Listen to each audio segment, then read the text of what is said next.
दुख आए तो क्या करना चाहिए, आज हम इसी टॉपिक पे पढ़ने वाले हैं। जीवन एक नदी की तरह है जो कभी शांत बहती है तो कभी उफान पर होती है। यह पूरी तरह स्वाभाविक है कि जीवन में कभी सुख के पल आते हैं तो कभी दुख के बादल घिर जाते हैं। सुख और दुख दोनों ही जीवन के हिस्से हैं। अगर केवल सुख ही सुख हो तो हम उसके महत्व को नहीं समझ पाएंगे, और अगर केवल दुख ही दुख हो तो जीना असंभव हो जाए। इसलिए जीवन का यह चक्र है और हमें संतुलन बनाए के रखना चाहिए। जब जीवन में दुख आता है तो सबसे पहले यह समझना जरूरी है कि यह स्थायी नहीं है।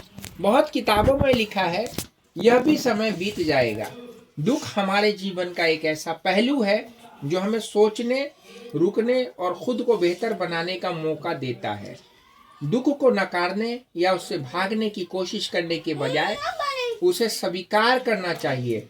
जब हमें इसे स्वीकार करते हैं तो यह हमारे लिए बोझ नहीं रहता है, बल्कि एक सीखने का माध्यम बन जाता है। दुख के समय हमें अपनी भावनाओं को दबाने की बजाय उन्हें महसूस करना चाहिए। अगर रोना आ रहा है तो रो लें, अपने मन को हल्का करें। रोना कमजोरी नहीं है, बल्कि यह एक तरीके से अपने मन को साफ करने जैसा है। और अगर आप अपने दिल की बात किसी करीबी से साझा कर सकते हैं तो इससे बेहतर तो कुछ हो ही नहीं सकता है। एक दोस्त, परिवार का सदस्य या कोई ऐसा व्यक्ति जो आपकी बात सुन सके, यह आपके दुख को कम करने में बहुत मदद करेगा।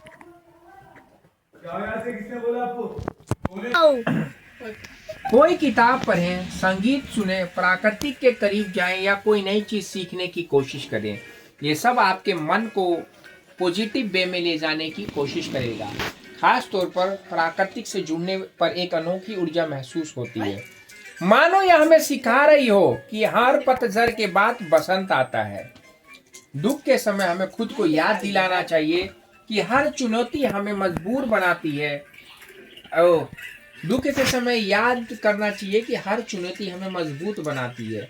यह जीवन का तरीका है हमें तैयार करने का, हमें कुछ नया सिखाने का। किसी भी मुश्किल घड़ी में यह सोचना चाहिए कि यह अनुभव मुझे क्या सिखा सकता है। जब हम इस दृष्टिकोण से देखना शुरू करते हैं तो दुख केवल एक घटना बनकर रह जाती है, न कोई स्थायी घाव।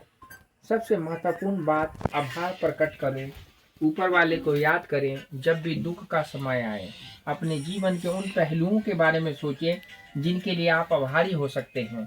ऊपर वाले ने आपको हाथ दिया है, पैर दिया है, दिल और दिमाग दिया है। यह सारी चीजें होने के बावजूद भी आप ऊपर वाले का शुक्रिया अदा नहीं करते हैं तो यह तो आपकी गलती है ना। यह सोचे कि आपके पास जो है वह किसी न किसी के पास नहीं है।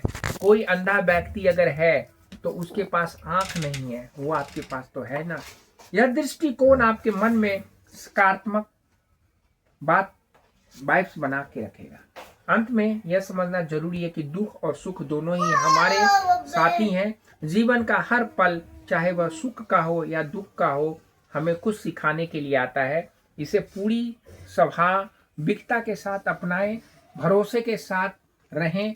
समय हमेशा बदलता रहा है, जो आज नहीं रहेगा। शुक्रिया।